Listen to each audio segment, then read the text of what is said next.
Sveiki! Noteikti lielākā daļa no jums ir redzējuši Holivudas populāro seriālu Izlaušanās, bet es savukārt pastāstīšu par iespaidīgu bēgšanu no cietuma tepat Latvijā, kas notika neilgi pēc Latvijas neatkarības atgūšanas. Tik masveidīgu, ka izbēgušo skaita ziņā Latvijas vārdu ierakstīja pat Ginesu rekordu grāmatā. Jāpiebilst, ka pilnīgi visi izbēgušie cietumnieki nav notverti pat līdz šai dienai. Cik ieslodzīto kopumā izbēga no cietuma, kā un cik ilgi noritēja viņu notveršanas operācija un kādus noziegumus bēgļi paspēja pastrādāt brīvībā. Kāpēc bēgšanu konstatēja tikai vairākas stundas pēc notikušā? Par to un vēl daudz ko citu interesantu un nedzirdētu uzzināsiet video turpinājumā.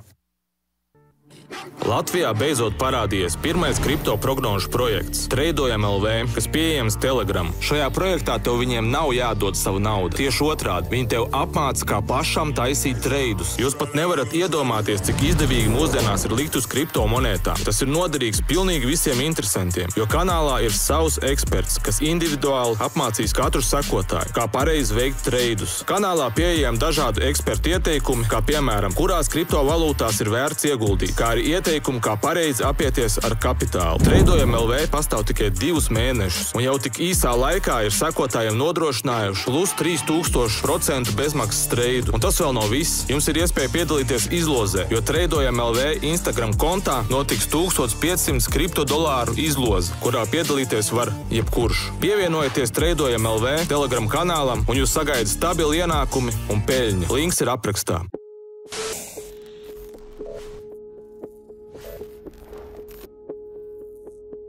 Masveida bēgšana norisinājās 1994. gada 28. jūlijā Pārlielupas cietumā Jelgavā, kad īsā laikā pa pašu izraktu tuneli izbēga 89 ieslodzītie, radot ārkārtas situāciju visā valstī. Tas bija laiks, kad Latvijā sabruka padomju režīms, līdz ar to, mēģinot iet prom no totalitārismu važām, tika uzlabota apstākļi arī cietumos, kas gan vēlāk izrādījās milzīga kļūda. Par to liecina vairākas bēgšanas epizodes 90. gadu sākuma posmā. Runājot par Pārlielupas cietumu, jāmin fakts, ka gadu pirms iepriekš minētā notikuma, 1993. gada 1. jūnijā, Vadims Liede un viņa banda organizēja un sekmīgi realizēja bēgšanu. Notika arī regulāras bēgšanas no citām Latvijas ieslodzījuma vietām, kā rezultātā cietuma sistēma vēlāk tika pārformēta. Un par pēdējo salmiņu kalpoja tieši 94. gada 28. jūlija notikums, kad izbēga rekordliels ieslodzīto skaits. Kā tad notika viss bēgšanas process? Kā un kāpēc to izdevās īstenot?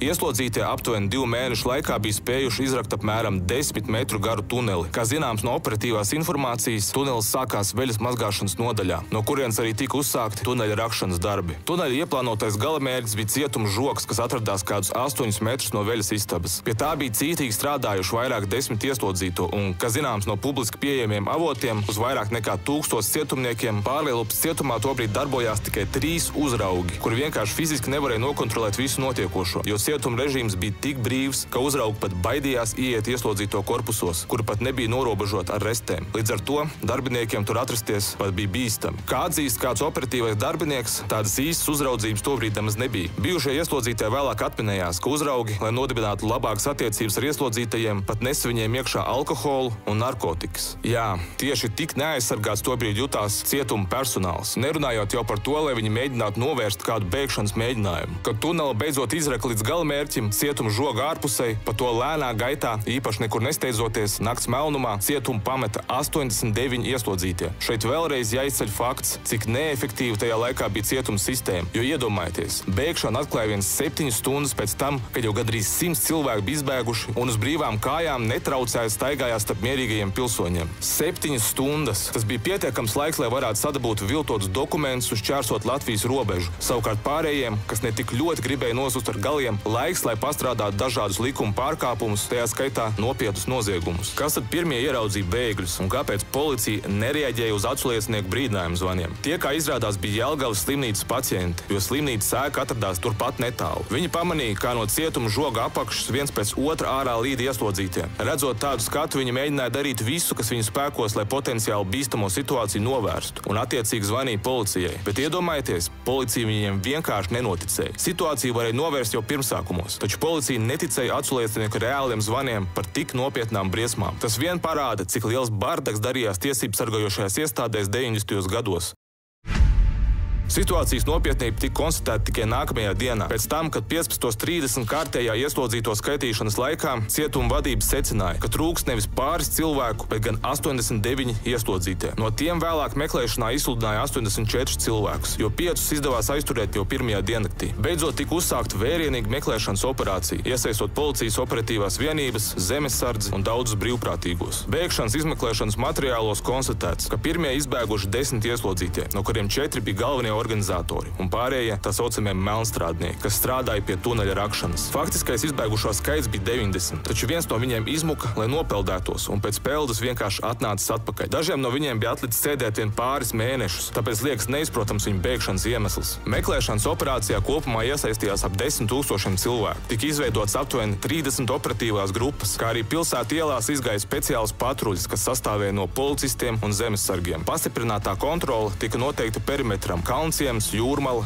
Rīga, Jelgava. Radās pirmā nopietnā problēma, proti pēc kādām pazīmēm viņus meklēt. Bija problēmas ar izbēgušo identificēšanu, jo fotogrāfijas praktiski nebija, kā arī pārējā informācija par ieslodzītajiem bija ļoti minimāla. Pieejams bija tikai viņu īpašo pazīmu apraksts, augums, tetovējumi un izskata īpatnības. Policija nekavējoties uzsāka meklējamo noziedznieku fotogrāfiju vākšanu, lai nodotu tās masu mēdījiem, un tādējādi noziedznieku meklēšanā iesaistītos arī sabiedrība. Tika noskaidrots, ka bēgšana bija īstenota konkrētas ieslodzīto grupas interesēs, kuras dalībnieki tad arī bija pirmie, kas aizbēga. Visi pārējie bēdzēji tika iesaistīti vien tāpēc, lai radītu vispārēju haosu, kas apgrūtinātu meklēšanas operāciju un bandai dotu pietiekamu laiku, lai aizbēgtu pēc iespējas tālāk. Tuvējās apkaimes iedzīvotājiem tika izsniegtas instrukcijas, kā rīkoties gadījumā, ja sastopa izbēgušu noziedznieku. Diennakts tumšajā laikā rekomendēja lieki nestaigāt pa ielām, neatstāt bērnus vienus pašus, neuzņemt savus auto stopētājus, svešiniekiem mājās neatvērt durvis un aizdomu gadījumā zvanīt policijai. LVBet ir viena no jaunākajām kazino platformām Latvijā. Klikšķini uz linka, kas būs aprakstā, lai saņemtu 550 bezmaksas griezienus. Reģistrējies. Naudu varēs izņemt jebkurā laikā.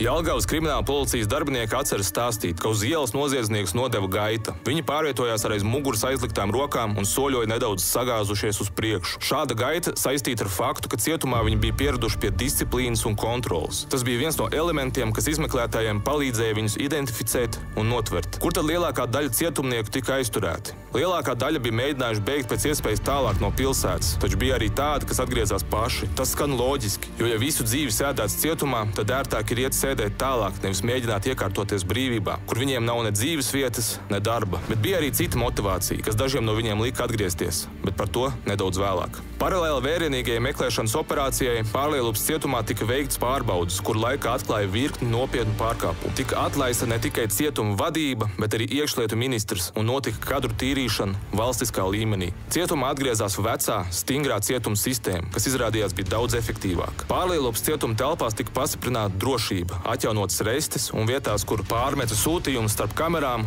nostiepta sieti. Ap dzīvojamo zonu un uz korpusu jumtiem uzstādīja dzeloņstieples. Taču sekoja pats grūtākais uzdevums. Visus šos gandrīz 90 ieslodzītos notvert, jo starp tiem bija arī sevišķi bīstami noziedznieki. Par ko tad aizbēgušie ieslodzītie pārsvarā bija notiesāti? Pārliecinoši lielākā daļa, jeb 50 bēgļi atradās ieslodzījumā par dažādām zādzībām. Tad sekoja notiesātie par laupīšanām, un tādi bija 12. Starp izbēgušajiem bija arī sevišķi bīstami noziedznieki. 4 ieslodzītie bija izdarījuši slepkavības, 4 nodarījuši smagus miesas bojājumus, savukārt 3 bija izvarotāji. Pārējie izbēgušie izcieta sodus par krāpšanu, valsts īpašumu zagšanu, naudas viltošanu un reketu. Tos, kas bēga grupās, pēc notveršanas sodīja ar papildus 5 gadu ieslodzījumu, savukārt pārējiem papildus piesprieda līdz 3 gadiem. Tālāk detalizētāk par dažām notveršanas epizodēm. Jāmin, ka vērienīgā meklēšanas operācija notika ne tikai Latvijas teritorijā, bet arī ārpus tās. Kā jau minēju, bēgšana bija organizēta priekš pāris konkrētiem noziedzniekiem. Daudziem tā bija iespēja atkal sajust brīvības smaržu, nedaudz uzdzīvot, piedzerties, pastrādāt jaunus noziegumus un atkal tikt notvertiem. Tieši šī iemesla dēļ neilgi pēc lielās izlaušanās regulāri tika notverti izbēgušie noziedznieki, kuri bēga tikai fona pēc. 5 tika notverti jau pirmajā diennaktī, jo devās uz tuvākajiem veikaliem, sadzērās un vēlāk tos atrada tuvējā apkārtnē. Daži pat bija paspējuši pastrādāt jaunus noziegumus. Citi atkal brīvībā gribēja padzīvot ilgāk, tāpēc patvērās tālāk no Jelgavas. Tā laika policijas vadība ir pārliecināta, ka bēgšanas organizatori bija Kaukāza izcelsmes ieslodzītie, kuriem vēlāk arī izdevās izvairīties no notveršanas, un vienīgo no viņiem aizturēja tikai pēc 10 gadiem.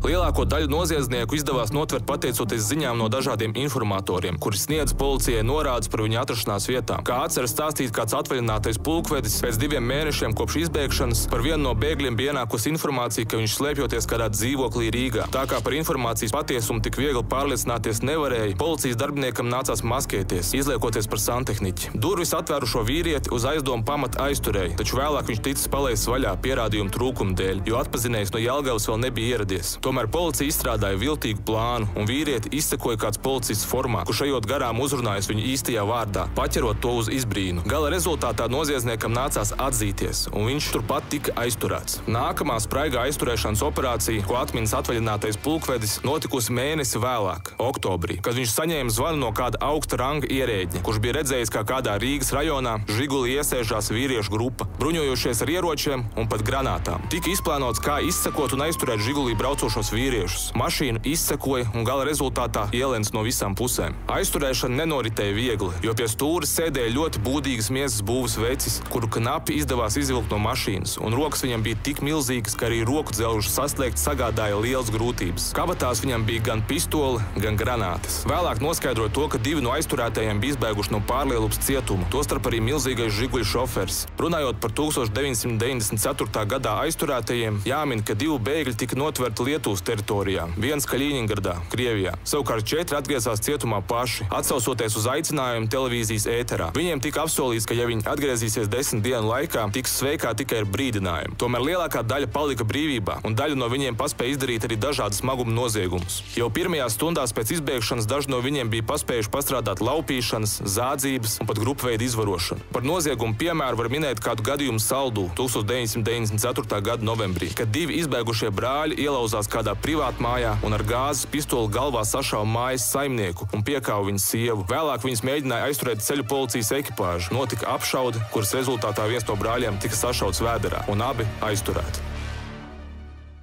Līdz 94. gada beigām lielākā daļa izbēgušā jau bija notverta, un brīvībā palika vairs tikai 15 noziedznieki, bet pēc gada tikai 10. Pēdējais no bēgļiem, ko izdevās aizturēt, bija par slepkavību notiesātais Alisavs Gardāšovs. Viņu 2004. gadā Polijā aizturēja robežsargi, kad viņš ar dokumentiem uz cita vārda mēģināja nelegāli šķērsot robežu. Līdz ar to formāli tika pielikts punkts 10 gadus ilgajai meklēšanas operācijai, jo vairāk nav zināms par nevienu jaunu notveršanas gadījumu. To, cik izbēgušo joprojām atrodas brīvībā, precīzi nezina ne policija, ne arī ieslodzījuma vietu pārvalde. Taču ir zināms tikai fakts, ka visus ieslodzītos nav izdevies notvert vēl joprojām. Jāmin arī fakts, ka 2014. gadā iestājās noilgums krimināla atbildībai par bēgšanu, kas nozīmē to, ka viņu meklēšana kopš tā brīža ir pārtraukta. Pārlielupas cietums tika slēgts 2008. gada 12. decembrī, un dienu vēlāk cietuma telpas atstāja pēdējie ieslodzītie. Interesanti zināt, kur tieši šobrīd atrodas tie ieslodzītie, kurus tā arī nenotvēra, un vai viņi vispār ir starp dzīvajiem. Kā jums liekas? Noteikti būtu interesanti uzzināt arī viņu stāstu. Un īsta pamata slēpties viņiem vairs nav jau teju 10 gadus, kopš krimināllietā